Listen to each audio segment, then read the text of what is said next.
नमस्कार, छत्तीसगढ़ आज का मुद्दा में आपका बहुत बहुत स्वागत है। मैं हूं आपके साथ ललित और हमारा आज का मुद्दा है आतंक पर नफा नुकसान, छत्तीसगढ़ में घमासान। क्या पूरा देश आतंकवाद के खिलाफ ऑपरेशन सिंदूर जैसी सर्जिकल स्ट्राइक पर गर्व कर रहा है? ऐसे वक्त में कांग्रेस के वरिष्ठ नेता भूपेश बघेल ने आतंकवाद से जुड़ा हुआ ऐसा बयान दे दिया जिससे विवाद गहराता जा रहा है। बयान में उन्होंने आतंकवाद से कांग्रेस के नुकसान और बीजेपी के फायदे की बात कह दी। और फिर क्या था, सियासत गर्म हो गई। इस पर हम चर्चा करेंगे, हमारे साथ मेहमान भी होंगे, लेकिन पहले ये रिपोर्ट देखिए। राजनीति में बयान गलत हो जाए तो बाहरी दुश्मन की जरूरत नहीं होती। कांग्रेस भी कई बार इसी तरह की परेशानी में फंसती है। नेता बयानों से पार्टी की मुसीबत बढ़ा देते हैं। कांग्रेस के राष्ट्रीय महासचिव और छत्तीसगढ़ के पूर्व मुख्यमंत्री भूपेश बघेल के आतंकवाद को लेकर दिए बयान ने राजनीतिक भूचाल ला दिया है। जब पूरी दुनिया ऑपरेशन सिंदूर की तारीफ कर रही है, तो भूपेश बघेल का ये बयान कांग्रेस के लिए नई मुश्किलें खड़ी कर रहा है। राम विचार नेताओं खुद अब चंदा चकारी देने वाले आदमी, उसके बारे में क्या बोलेंगे? हम लोग कौन सा आतंकवादी, कौन सी भाषा बोल रही जो आतंकवादी मिलता है? आतंकवाद का सबसे ज्यादा यदि नुकसान हुआ है तो कांग्रेस को हुआ है। नक्सलवाद का यदि सबसे ज्यादा नुकसान हुआ तो कांग्रेस को हुआ है। फायदा हुआ तो भाजपा। भूपेश बघेल के बयान से खुद उनकी पार्टी के नेता भी असहज नजर आ रहे हैं। नेता प्रतिपक्ष चरणदास महंत ने कहा कि आतंकवाद से किसी को फायदा या नुकसान नहीं होता है। ये उनका बयान हो सकता है, मगर मैं ऐसा नहीं मानता कि नक्सलवाद से या आतंकवाद से किसी व्यक्ति विशेष को या पार्टी विशेष को फायदा होगा। वर्तमान में उन्होंने इसमें सफलता प्राप्त की है, इसे नकारा नहीं जा सकता। वो नक्सलवाद समाप्त होने के बाद पूरे बस्तर का दोहन करना चाहते हैं, इसलिए इस दृष्टिकोण से वो फायदा बताए होंगे और इससे मैं सहमत हूँ। जहां एक तरफ भारत के सांसदों की टीम दुनिया में ऑपरेशन सिंदूर की शौर्य गाथा सुना रही है, पाकिस्तान की नापाक साजिशों का पर्दाफाश कर रही है, वहीं कांग्रेस के वरिष्ठ नेता आतंकवाद से बीजेपी को फायदा होने की बात कह रहे हैं। सीएम विष्णुदेव साय और डिप्टी सीएम विजय शर्मा ने भूपेश बघेल के बयान पर तीखा पलटवार किया, तो केंद्रीय राज्य मंत्री तोखन साहू ने भी जमकर निशाना साधा। अब वो कुछ भी बोलते हैं, इतने हार से बौखला गए हैं लोग। विधानसभा, लोकसभा, नगरीय निकाय, पंचायती राज में तो लोग कहीं के नहीं रहे और इनका मति भ्रम हो गया, इसलिए कुछ भी बोलते हैं। नहीं तो उसका फायदा अगर लेना होता है ना तो उनसे लड़ना पड़ता है, मिलना नहीं पड़ता है। अगर लड़ेंगे ना नक्सलवाद से, आतंकवाद से, देश के पक्ष में खड़े होंगे, देश के साथ, जनता के साथ बात करेंगे, ताकत मजबूती के साथ लड़ेंगे तो जनता आशीर्वाद देती। नक्सलियों का समर्थन कर करके ये चुनाव जीतते रहे। अब नक्सलियों का सफाया हो रहा है तो ये लोग फड़फड़ा रहे हैं। माननीय गृह मंत्री ने स्पष्ट कहा है कि 2026 तक हमारा पूरा देश नक्सल मुक्त देश होगा, हमारा प्रदेश भी नक्सल मुक्त प्रदेश होगा। इसी दिशा में हमारे जवान बड़े बहादुरी के साथ लड़ रहे हैं और निसंदेह हमारा पूरा प्रदेश नक्सल मुक्त प्रदेश होगा।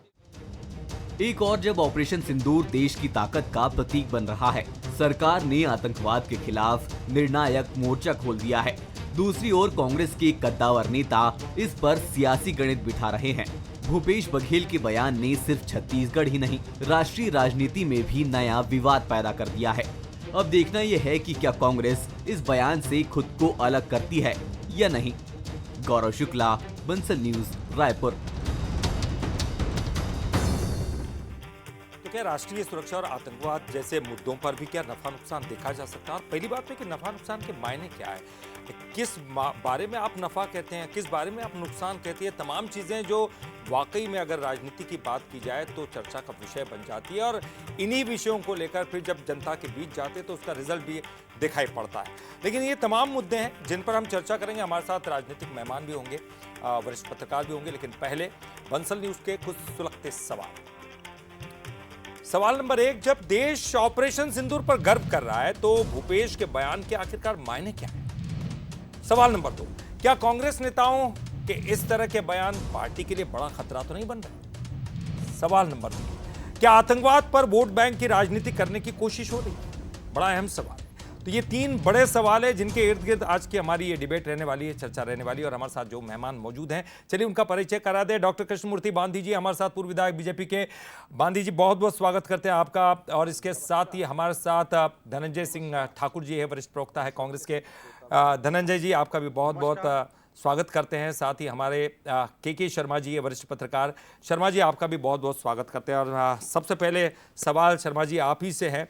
राष्ट्रीय सुरक्षा का मुद्दा है, आतंकवाद जैसे मुद्दे हैं, क्या ये मुद्दे चर्चाओं का विषय हो सकता है? क्या ये नफा नुकसान का विषय हो सकता है? ये तमाम जो बयानात सामने आ रहे हैं, इन बयानों के मायने क्या? पहली बात तो ये, और ओपनिंग कमेंट, क्या इन बयानों से राजनीति प्रभावित होती हुई दिखाई देती है आपको?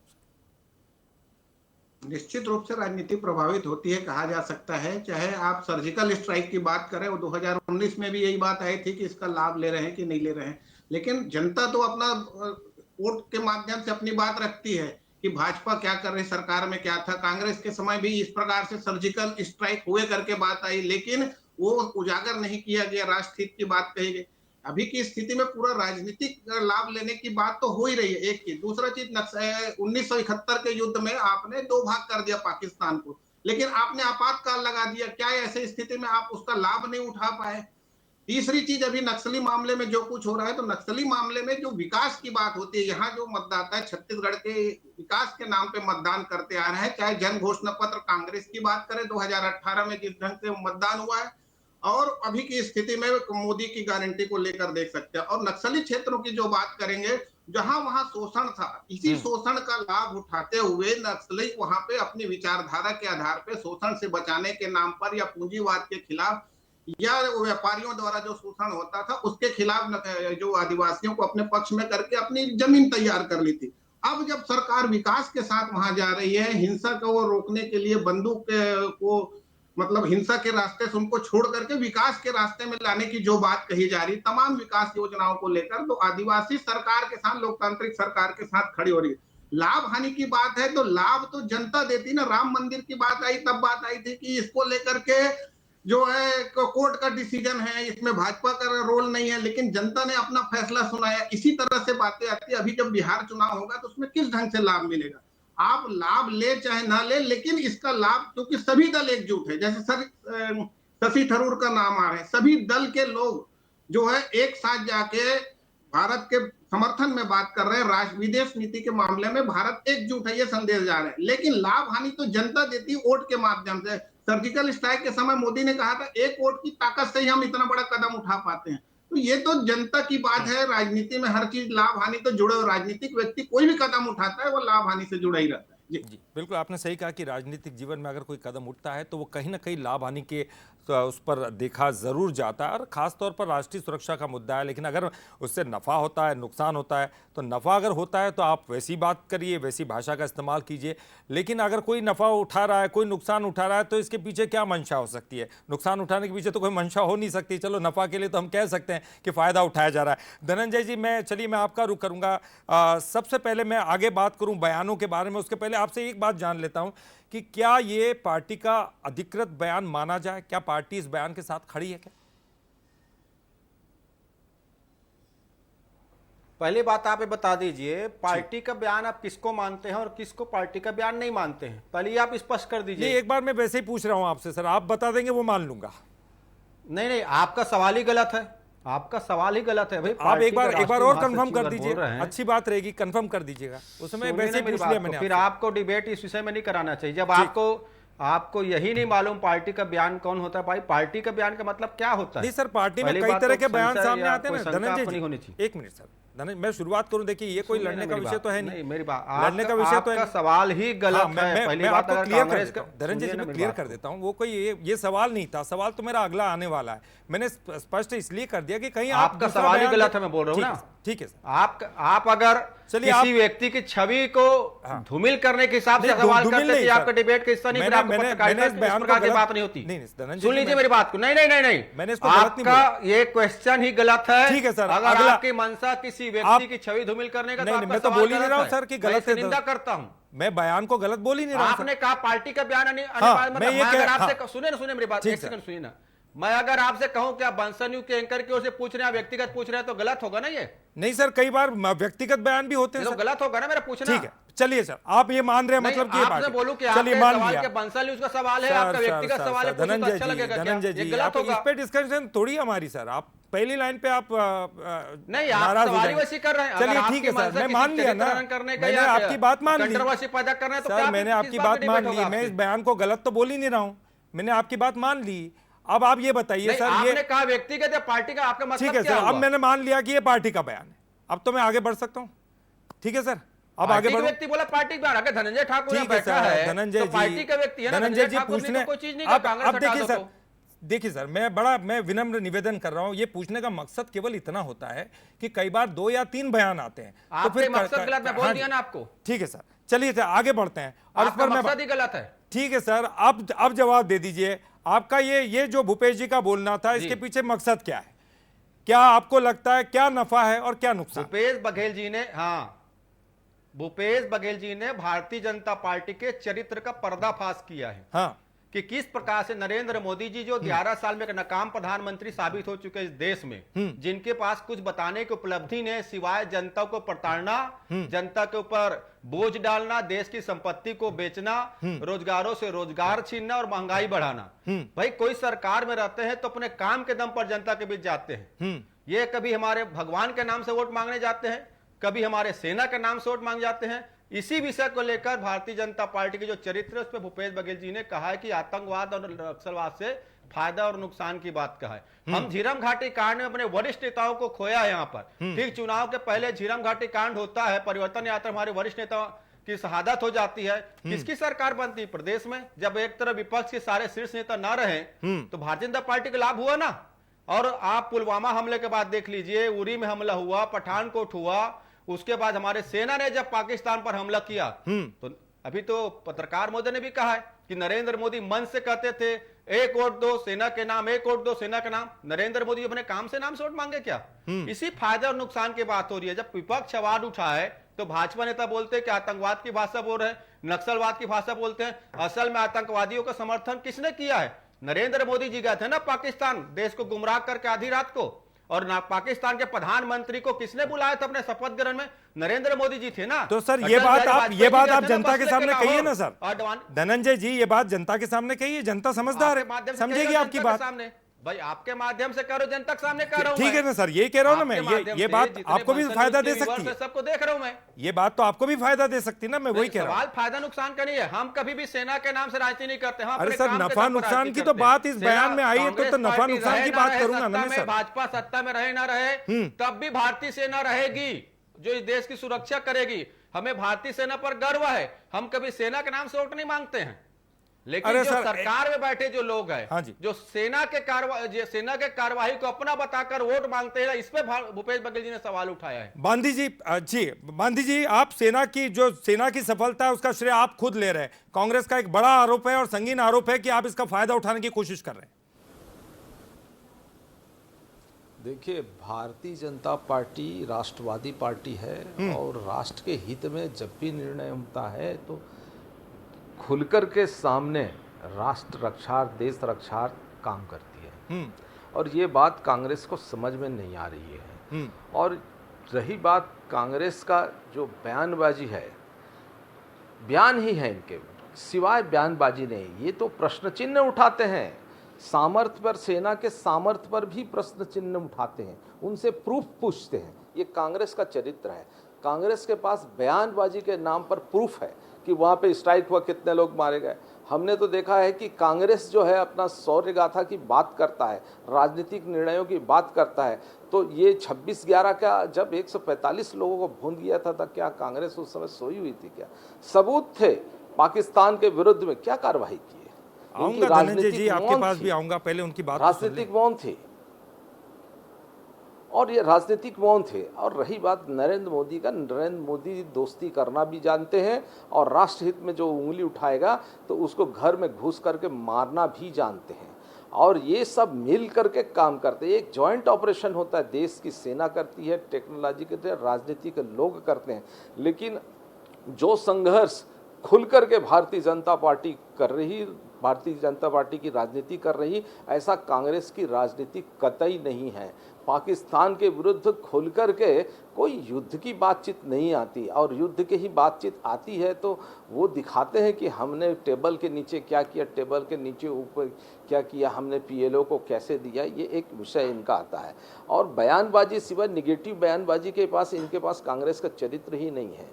कई मामलों में देश के साथ खड़े नहीं है ये। इनके नेता भी, शशि थरूर जी का नाम लिया आपने, देश के नेता ने, भारतीय जनता पार्टी के सभी नेता लोग गए हुए हैं और देश में जा कर के देश की बातों को विदेशों में जो रख रहे हैं वह भी इनकी बातों में पसंद नहीं आ रहा है कि देश की छवि को, देश के साथ क्या हो रहा है वो लोगों को जमीनी हकीकत से अवगत कराने की बात। नहीं तो सर गांधी जी वो तो कहते हैं ना कि उनकी तरफ से अधिकृत थे ही नहीं, आपने उनसे नाम मांगे, लेकिन नाम मांगने के बाद उन्होंने जो नाम दिए उनको तो आप लेके नहीं गए। देखिए, जो नाम दिए हैं, जो नाम लेकर के दिए गया है, कोई लेकर के गया है कि जो राष्ट्र के हित में जो काम करेगा, आखिर संबंध उनके तो कांग्रेस की ही है।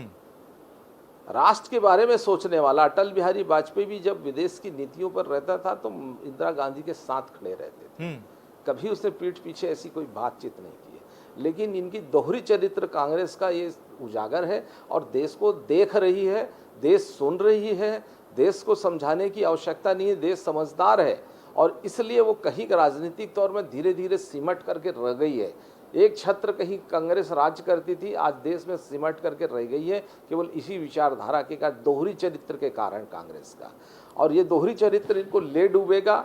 देश की अब एडवांस टेक्नोलॉजी आ गया, समय में सब लोग हैं, पल पल की घटनाओं को सब कुछ याद कर रहे हैं, कौन किस वक्त क्या बयानबाजी दे रहा है, और ये बयान, उल्टी सीधी बयानबाजी देना इनकी बौखलाहट है और इनकी हार के कारण है। और जो जिस तरीके से भारतीय जनता पार्टी स्टैंड ले करके देश में एक खुल कर के काम कर रही है, भारतीय जनता पार्टी को काम करने के लिए अवसर मिला है, जब वो खुल कर के काम कर रही तो इनके गले उतर नहीं रही, सिवाय इनके दुख दर्द बयानबाजी के अलावा और कोई स्पष्ट नीतियाँ नहीं है इनके पास में। बिल्कुल।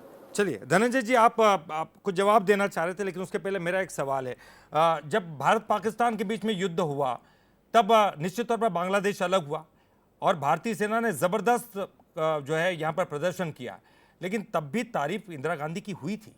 आप ये बात मानिए, क्योंकि जो भी नेतृत्व करता है उसकी तारीफ होती है, उसमें कोई गलत बात तो है नहीं।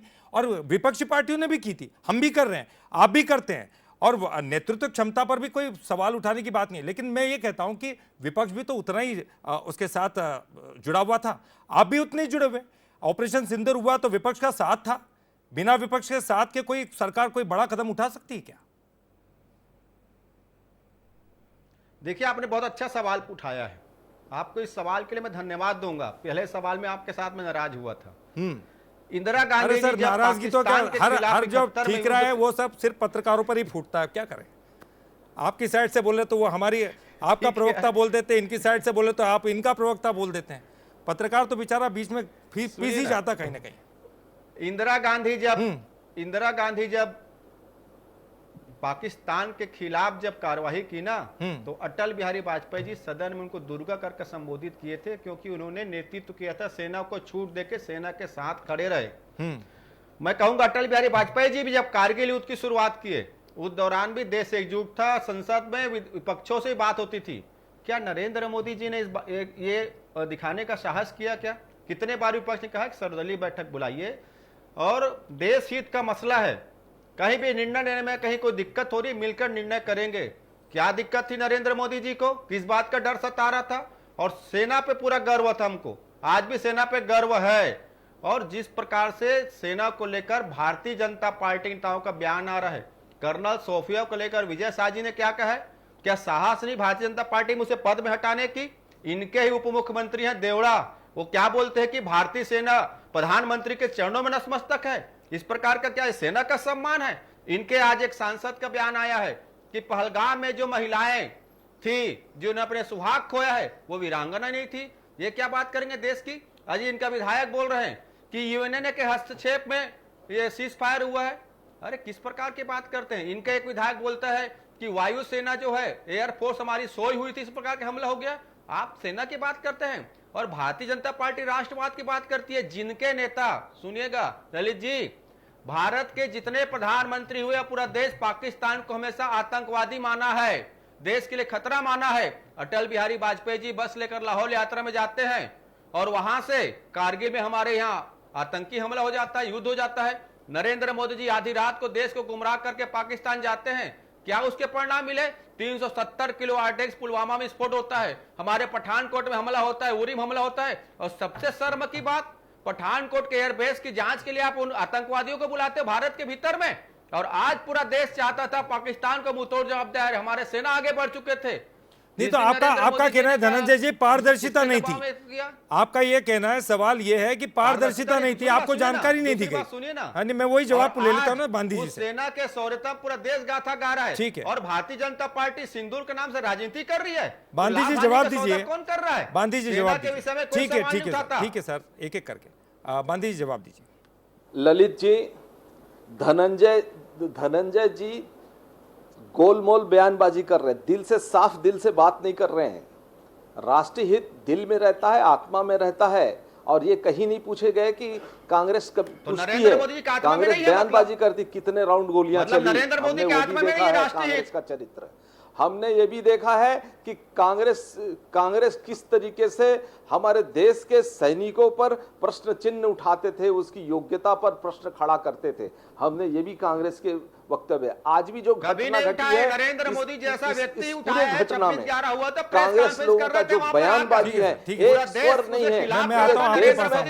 देश में बातचीत करना चाहिए था, शांति का दौर होना चाहिए, बातचीत होनी चाहिए। ये बातचीत डरने का नहीं है कि वो हमारे यहाँ खुल करके अटैक कर रहे हैं और हम यहाँ पर बातचीत करने का दौर शुरू करें। भारतीय जनता पार्टी का नरेंद्र मोदी तो बिरयानी खाने चले गए थे पाकिस्तान देश को गुमराह करके, बातचीत की बात कर रहे हैं। आतंकवाद को कंट्रोल किए बगैर बातचीत होना संभव नहीं है। आतंकियों के जाके खाना खाने टाक और ट्रेड हो नहीं सकता, ये स्पष्ट नीति है। नरेंद्र मोदी देश को कांग्रेस के नेताओं का पाकिस्तान जो रवैया है, हमने पूरे देश में देखा है, देश में देखा है कि किस तरीके से प्रश्न खड़ा करते हैं। प्रश्न खड़ा करने से ही कांग्रेस की सोच और प्रवृत्ति, उसकी तुष्टीकरण सब स्पष्ट है। देश जान रही है, देश को बताने की जरूरत नहीं है। धीरे धीरे जो है हमने उनकी तो सुन लो, फिर वो आपके बीच में बोलेंगे।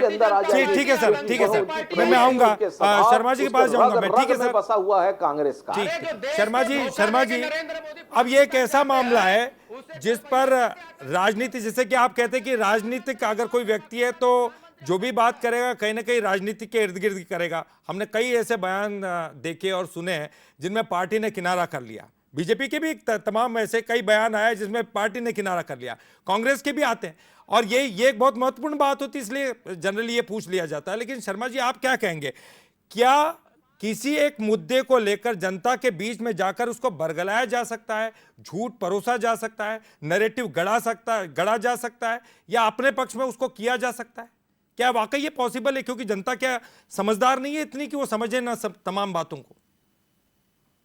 ललित जी, इसमें दो बातें आपने कही कि पहली तो ये है कि राजनीतिक बयान, निश्चित रूप से जब ऐसे बयान विवादित हो जाते हैं तो ये व्यक्तिगत बयान में आ जाता है। ये कई सारे उदाहरण मिलेंगे। अभी इसी उदाहरण में यदि चरणदास महंत के बयान को भी यदि जोड़ ले कि मैं लाभ हानि की बात नहीं करता, मैं तो निजीकरण की बात करता हूँ, उल्टा बयान, जमीन बस्तर की जमीन को देने की बात करता हूं कि इसको उद्योगपतियों को देने की बात है, तो ये नेताओं के अपने बयान होते हैं। बाद में पार्टी पे यदि प्रेस कॉन्फ्रेंस होती है वरिष्ठ नेता, तो वो उसको पार्टी की ओर से बयान कहा जाता है। अभी जैसे धनंजय जी बैठे हैं, पार्टी के प्रवक्ता के रूप में बैठे हैं।